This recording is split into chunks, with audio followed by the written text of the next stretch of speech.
నేను నీకు తోడైయున్నాను గనుక భయపడకము. ఆదికాండము 26వ అధ్యాయము 24వ వచనము. భయము చేత మానవుడు ప్రతిరోజు చనిపోతూ ఉన్నాడు. నేటి కాలంలో భయంకర పరిస్థితులు కలవు. మనిషి చంపుకునే దినాలు, నిర్దాక్షిణంగా ఆస్తులను కొల్లగొట్టే దినాలు, ఆర్థికమైన విషయంలో మోసగించి దొంగిలించే దినాలు, స్వార్థంతో ఎదుటి వ్యక్తిని కించపరిచి విమర్శించి నిరాకరించి తృణీకరించే దినాలు. సృష్టి ద్వారా విపత్తు సంభవిస్తుంది.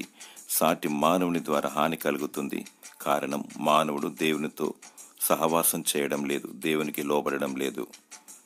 మానవుడు లోకాన్ని స్నేహించి భయభీతితో ప్రతిరోజు కృంగిపోతూ చనిపోతూ ఉన్నాడు.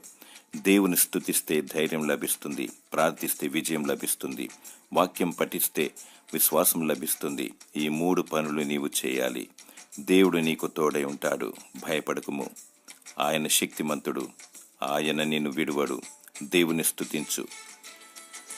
దేవుడు నిన్ను కరుణించి తన వాగ్దానాన్ని నెరవేర్చి నిన్ను దీవించునుగాక. ఆమేన్.